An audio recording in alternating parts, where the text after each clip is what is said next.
सिद्ध कीजिए कि integration 0 to π x/a² cos² x plus b² sin² x dx बराबर π² सबसे पहले तो आपको ये पता होना चाहिए कि कौन से फलन का इंटीग्रेशन होता है और कौन से फलन का नहीं। आपको पता होगा कि एक फलन होता है जिसका हम डायरेक्ट इंटीग्रेशन कर सकते हैं, और वो फलन कौन सा होता है, integration 1/a² plus x² dx। इसका इंटीग्रेशन होता है 1/a tan इनवर्स x/a। अगर यहाँ पर लिमिट नहीं है तो प्लस में c आएगा, अगर यहाँ पर लिमिट है तो यहाँ पर c नहीं आएगा। तो यहाँ पर देखिए x फालतू का लगा हुआ है जो कि यहाँ पर नहीं है, और यहाँ पर a² है। a² होता है कांस्टेंट, यानी कि कोई संख्या होती है। तो यहाँ पर a² तो है, लेकिन cos² x एक फलन है जो कि यहाँ पर फालतू का लगा हुआ है, और ये तो फलन हो जाएगा b और sin x का होल स्क्वायर कर देंगे इसको तो। लेकिन यहाँ पर x और cos² x फालतू का है, तो इन दोनों को हटाना होगा। सबसे पहले हम इसको हटा देंगे x को हटाने के लिए एक प्रमेय का यूज करना पड़ेगा। वो प्रमेय कौन सी होती है, इसमें दोनों लिमिट्स को जोड़ करके x को घटाना होता है। Integration 0 to a fx dx, इसको हम लिख सकते हैं, लिमिट चूँकि तो रहेगी 0 to a, इन दोनों को जोड़ देंगे तो a आएगा, a में से x को घटा देंगे। इस प्रमेय का हम यहाँ पर यूज करेंगे। इसका यूज करने से यहाँ से जो है x हट जाएगा। सबसे पहले तो हम इसको झुका तो लिखेंगे, क्योंकि लेफ्ट हैंड साइड को लेकर के चलेंगे और राइट हैंड साइड को लेकर के आ जाएंगे। तो यहाँ पर लिखेंगे लेफ्ट हैंड साइड, इसको हम i के बराबर मान लेंगे। i होता है इंटीग्रेशन का फर्स्ट लेटर। इंटीग्रेशन 0 to π, ये हो जाएगा x/में a² cos² x plus b² sin² x dx। इसको हम समीकरण 1 मान लेते हैं। अब हम इस प्रमेय का यूज करेंगे, तो क्या करेंगे, इन दोनों को जोड़ देंगे और x को घटा देंगे। 0 to π, इन दोनों को जोड़ेंगे तो हमारे पास पाई आएगा, पाई में से x को घटा देंगे तो ये हो जाएगा पाई माइनस एक्स। जहाँ जहाँ पर भी x लिखा हुआ है वहाँ पर पाई माइनस एक्स कर देंगे। a² cos², यहाँ पर भी क्या आ जाएगा, पाई minus x plus b² sin², यहाँ पर भी आ जाएगा पाई माइनस एक्स।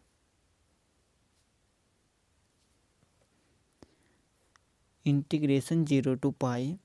अब देखिए चतुर्थांश के बारे में आपको पता होगा, ये होता है x अक्ष और ये होता है y अक्ष। तो यहाँ पर 0 डिग्री का कोण बनता है, यहाँ पर 90 डिग्री का, और ये होता है 180 डिग्री, 270 डिग्री, और यहाँ पर हो जाता है 360 डिग्री का कोण। अब देखिए ये होता है फर्स्ट चतुर्थांश, ये दूसरा चतुर्थांश होता है, ये होता है तीसरा चतुर्थांश, और ये होता है चारवां चतुर्थांश। इसमें सभी के सभी प्लस में होते हैं, यानी कि sine cos tan cot sec cosec सभी के सभी प्लस में होते हैं। और यहाँ पर साइन और कोसेक ये दोनों ही प्लस के होते हैं। इसके अलावा जो बच गए वे सभी माइनस के होते हैं। यहाँ पर टेन और कोट प्लस के होते हैं, इसके अलावा जो बच गए वो सभी के सभी माइनस के। और यहाँ पर कोस और सेक दोनों प्लस के होते हैं, इसके अलावा सभी के सभी माइनस के होते हैं। अब देखिए जो 180 डिग्री वाली और 360 डिग्री वाली लाइन है, इसमें नो चेंज होता है, नो चेंज। और जो 90 डिग्री वाली और 270 डिग्री वाली लाइन होती है, यानी कि वाई अक्ष, इसमें चेंज होता है। यानी कि इस लाइन में साइन का साइन रहता है, कोस का कोस, टेन का टेन, कोट का कोट, सेक का सेक और कोसेक का कोसेक रहता है।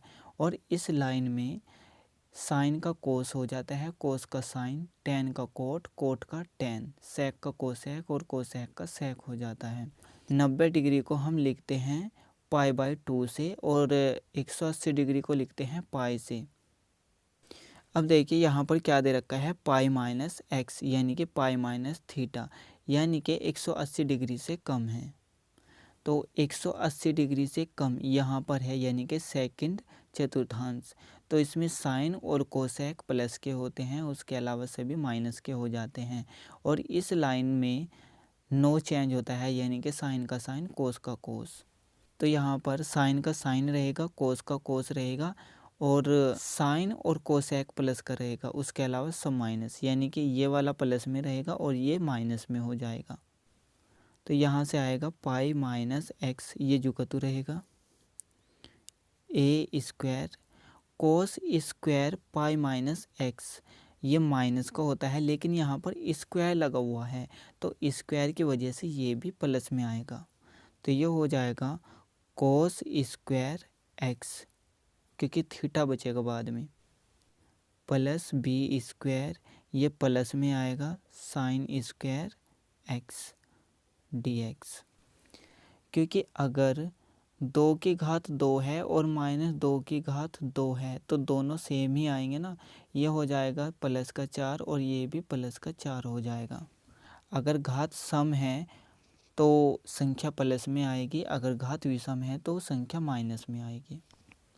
अब हमें क्या करना है, एक बार इसको पाई के बटे में रखना है और एक बार इसी को एक्स के बटे में रखना है। तो इनको अलग अलग कर देंगे और साथ में इंटीग्रेशन और dx को भी लगाएंगे।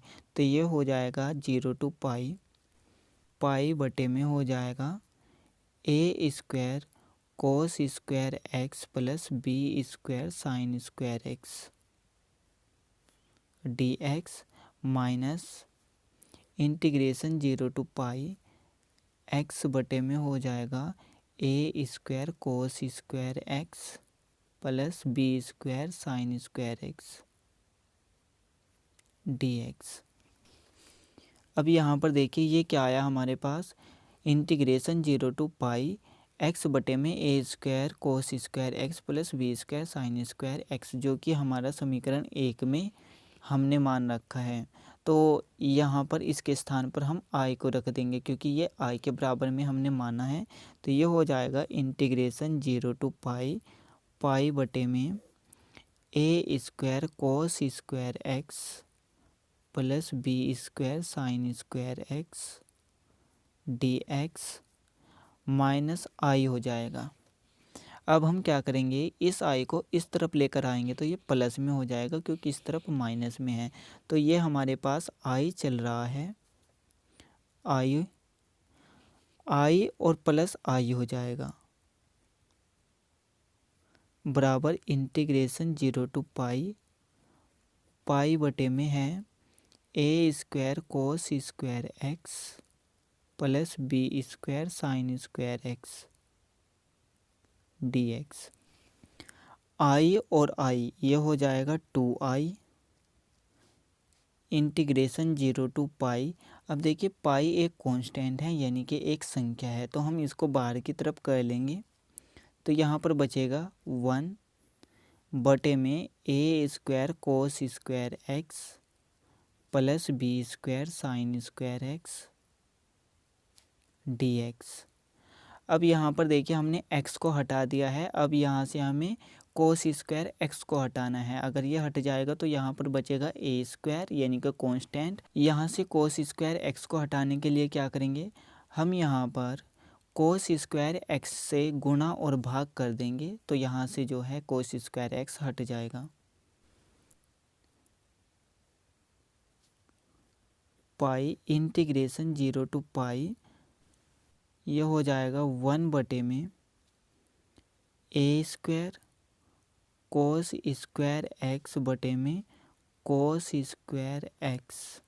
ये हमने कोस स्क्वायर एक्स से भाग कर दिया, लेकिन गुणा भी करना है, कोस स्क्वायर एक्स, क्योंकि कोस स्क्वायर एक्स से कोस स्क्वायर एक्स कटेगा, तभी तो हमारे पास जो है पहली संख्या ही बचेगी। तो अब हमें यहाँ पर भी ऐसे ही करना है, plus B square sine square x बटे में कोस स्क्वायर एक्स, इससे हमने भाग कर दी और इसी से हमें गुणा भी करनी है, कोस स्क्वायर एक्स dx। 2i बराबर pi by 2 integration 0 to pi cos square x से कोस स्क्वायर एक्स कटा, तो यहाँ पर क्या बचा, A square cos square X. तो ऊपर क्या है 1 बटे में A square into cos square X plus B square sine square x बटे में कोस स्क्वायर एक्स। ये हो जाएगा टेन स्क्वायर एक्स, क्योंकि साइन बटा कोस होता है टेन। तो ये हो जाएगा टेन स्क्वायर एक्स इंटू में क्या है कोस स्क्वायर एक्स, ये वाला डी एक्स। देखिए जब हम इस 2 को इस तरफ लेकर आएंगे तो ये भाग में चला जाएगा, क्योंकि इस तरफ गुणा में है, तो यहाँ से 2 हट जाएगा, तो ये बचेगा आई बराबर पाई बाई 2। आई बराबर पाई बाई 2 इंटीग्रेशन 0 टू पाई 1 बटे में, यहाँ पर देखिए कोस स्क्वायर एक्स है इस संख्या में और इस संख्या में भी कोस स्क्वायर एक्स है, यानी कि कोस स्क्वायर एक्स जो है कॉमन हो गया। कोस स्क्वायर एक्स ये कॉमन हो जाएगा, यहाँ से बचा ए स्क्वायर प्लस यहाँ से बचा b square tan square x, b square tan square x D x. अब हमें इस कोस स्क्वायर एक्स को ऊपर की तरफ लेकर जाना है, तो कोस का उल्टा होता है सेक, तो ये सेक में बदल जाएगा, क्योंकि सेक एक्स बराबर होता है 1 बटा कोस एक्स और कोस एक्स बराबर होता है 1 बटा सेक एक्स। ये दोनों आपस में एक दूसरे के उल्टे होते हैं। तो यहाँ पर लिखा हुआ है 1 बटा कोस, तो ये हो जाएगा सेक एक्स। तो यहाँ पर स्क्वायर है तो यहाँ पर भी स्क्वायर लग जाएगा। आई बराबर पाई बाई 2 इंटीग्रेशन 0 टू पाई, ये हो जाएगा सेक स्क्वायर एक्स ऊपर जा कर के सेक स्क्वायर एक्स बटे में हमारा क्या है A square plus B square tan square x D x. अब देखिए यहाँ पर एक और परगुण होता है। अगर आपको दिया होता है इंटीग्रेशन 0 टू 2a, परगुण कौन सा होता है, integration 0 to 2a F X D x, ये हो जाता है 2 गुना integration 0 to A F X D X. लेकिन ये कब होगा, जब F two A minus X बराबर में आ जाएगा एफ एक्स। अगर हमारा एफ एक्स नहीं आता तो हमारा होगा 0 बराबर 0 हो जाएगा। लेकिन ये कब होगा, अगर F two A minus X बराबर हो जाता है माइनस एफ एक्स के, यानी कि अगर हम यहाँ पर x के स्थान पर 2a माइनस एक्स रखें और हमारा आ जाए एफ एक्स, यानी कि ये जुकतु आ जाए, तो हम यहाँ पर इसका दुगुना कर देंगे। और अगर यहाँ पर x के स्थान पर 2a माइनस एक्स रखने के बाद माइनस का एफ एक्स आए, यानी कि एफ एक्स तो आ जाए लेकिन यहाँ पर माइनस का चिन्ह भी आ जाए, तो हम यहाँ पर 0 रखेंगे। तो इस परगुण को लगाते हैं यहाँ पर। लेकिन उससे पहले आपको ये भी ध्यान रखना है कि यहाँ पर लिमिट क्या है 0 से 2a, यानी कि यहाँ पर दुगुना होना चाहिए। दुगुना कब होगा, जब हम 2 से गुना और 2 से भाग कर देंगे, तब ऐसा यहाँ पर होगा। तो हम इसको लिख सकते हैं आई बराबर पाई बाई 2 इंटीग्रेशन 0 टू 2 से गुना 2 से भाग, यानी कि 2 इंटू पाई बाई 2, यहाँ पर 2 गुना हो जाएगा। तो इसको हम जुकतु रखेंगे सेक स्क्वायर एक्स बटे में A square plus B square tan square x D x.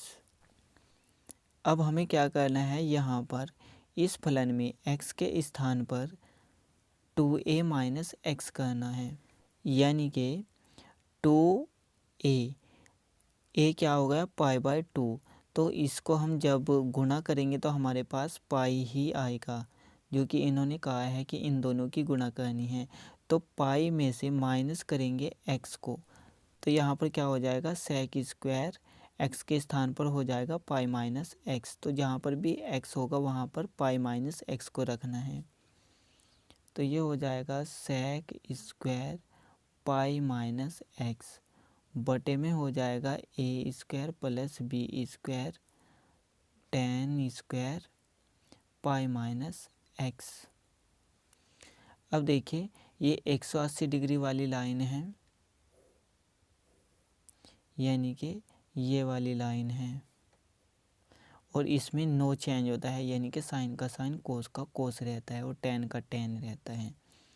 तो इसमें देखिए पाई माइनस थीटा है तो 90 डिग्री से कम हो रहा है, तो यहाँ पर सेकंड क्वाड्रेंट है। तो इस क्वाड्रेंट में साइन और कोसेक ही प्लस के होते हैं, उसके अलावा सब माइनस के होते हैं। तो यहाँ पर सेक माइनस का आएगा और टेन ये भी माइनस का आएगा, लेकिन यहाँ पर स्क्वायर लगा हुआ है तो स्क्वायर की वजह से ये भी प्लस का हो जाएगा। तो ये हो जाएगा सेक स्क्वायर एक्स और बटे में A square plus B square tan square X, जो कि हमारा ये ही आ चुका है। तो यहाँ पर हमारी जो फर्स्ट कंडीशन है ये यूज में आई है, तो यहाँ पर दुगुना हो जाएगा आई बराबर पाई बाय 2 गुणा 2, क्योंकि दुगुना हो जाएगा इंटीग्रेशन 0 टू, यहाँ पर देखिए 0 टू 2a लिमिट थी, यानी कि दुगुना करके लिमिट थी, लेकिन यहाँ पर हमें क्या रखना है जो 2 के अलावा बचा हुआ है। तो यहाँ पर क्या आएगा पाई बाय 2, और ये सब जुकतु आ जाएगा सेक स्क्वायर एक्स बटे में A square plus B square tan square x D X, क्योंकि यहाँ पर भी तो ये एफ एक्स जुकतु लिखा हुआ है और डी एक्स भी। तो यहाँ पर 2 से 2 कट जाएगा, यहाँ पर क्या बचेगा pi integration 0 to pi by 2 sec square x बटे में हो जाएगा A square plus B square tan square x D x. अब यहाँ पर क्या करना है, बी टेन एक्स को टी मानना है। टी मानने से क्या होगा, ये हो जाएगा A square plus T square यहाँ पर हो जाएगा, और जब हम इसको टी मानेंगे तो इसका अवकलन करने के बाद हमारे पास सेक स्क्वायर एक्स आ जाएगा, जिससे ये भी ख़त्म हो जाएगा और हमारा बन जाएगा 1/a square plus T square. यहाँ पर टी स्क्वायर हो सकता है, एक्स स्क्वायर हो सकता है, यू स्क्वायर हो सकता है, कुछ भी हो सकता है, लेकिन यहाँ पर एक कांस्टेंट ही होगा, यानी कि ए स्क्वायर। माना b tan x equal to t, x के सापेक्ष अवकलन करेंगे,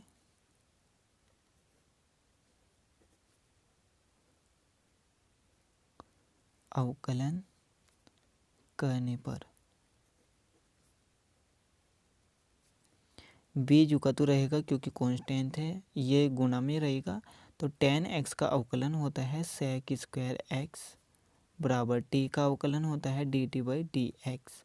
अब देखिए यहाँ पर हमें सेक स्क्वायर डी एक्स की ज़रूरत है, तो यहाँ पर सेक स्क्वायर को रखेंगे और डी एक्स को इस तरफ से लेकर के यहाँ पर आएंगे, और बी को हम दूसरी तरफ लेकर जाएंगे क्योंकि हमें इसकी ज़रूरत नहीं है। तो ये हो जाएगा sec square x D x, ये गुणा में आएगा क्योंकि इस तरफ भाग में है, और ये बी चला जाएगा भाग में क्योंकि इस तरफ गुणा में है डी टी।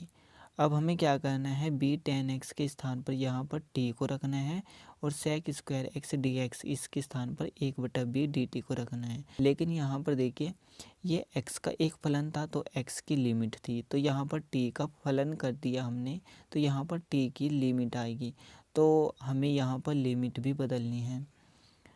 जब x बराबर 0 है तो टी का मान कितना आ जाएगा, तो हमें यहाँ पर क्या करना है, x के स्थान पर 0 को रखना है। तो टेन 0 का मान 0 होता है, जब हम b की गुणा 0 से करेंगे तो हमारे पास 0 ही आएगा, यानी कि t बराबर 0। जब x बराबर पाई बाय 2 यानी कि 90 डिग्री, तो यहाँ पर 90 डिग्री रख देंगे, तो टेन 90 डिग्री का मान कितना होता है, इन्फिनिटिव यानी कि अनंत। जब हम अनंत की गुणा b से करेंगे तो हमारे पास अनंत ही आ जाएगा, तो t का मान हो जाएगा अनंत यानी कि इन्फिनिटिव। तो हमें क्या करना है, यहाँ पर लिमिट रखनी है, जहाँ पर 0 था वहाँ पर 0 ही रखना है, जहाँ पर π/2 था वहाँ पर इन्फिनिटिव को रखना है।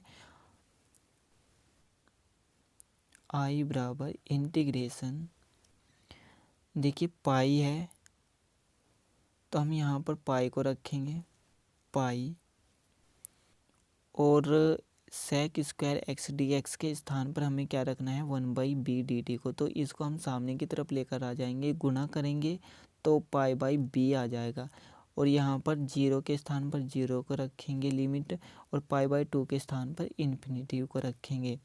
और यहाँ पर sec square x D x के स्थान पर हमें ये रखना था, इसको हमने लिख दिया, dt को सबसे बाद में लगा देंगे।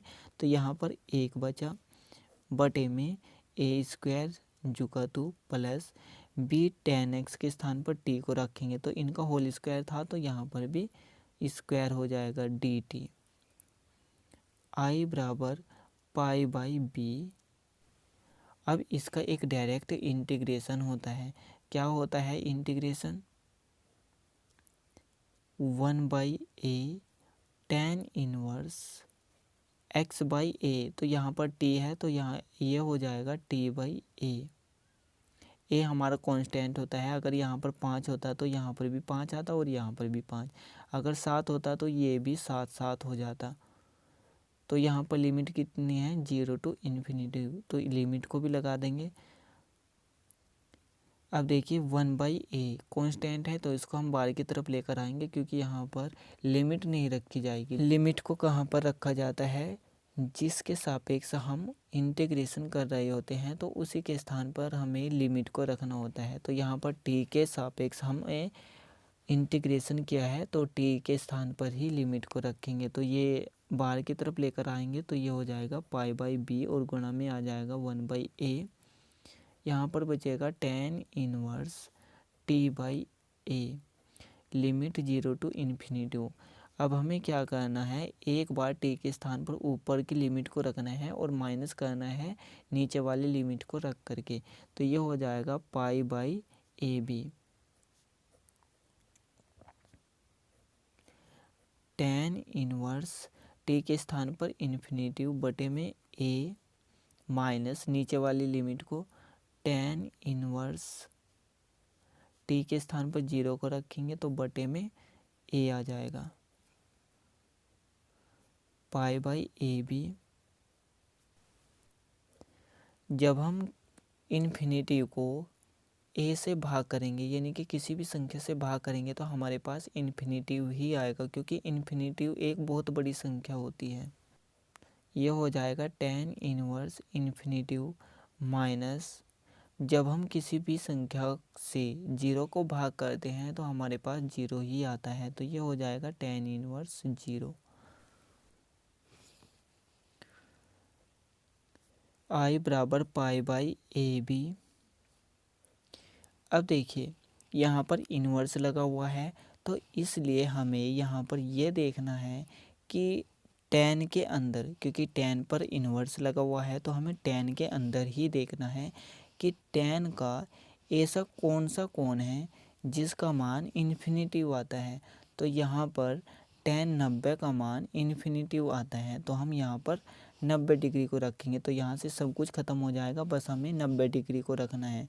तो 90 डिग्री को हम लिख सकते हैं π/2 माइनस, इसी तरह से यहाँ पर भी करना है, tan का इन्वर्स है तो tan के अंदर ही ये देखना है कि कौन सा कोण है जिसका मान 0 आता है, तो tan 0 का मान 0 आता है, तो यहाँ पर 0 रख देंगे।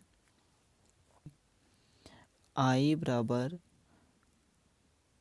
π/ab गुणा, जब हम 90 डिग्री में से 0 को घटाएंगे तो 90 डिग्री ही बचेगा, इनकी आपस में गुणा कर देंगे तो ये हो जाएगा π² और बटे में 2ab, जो कि हमें निकालना था। तो हमारा क्या आ गया, राइट हैंड साइड।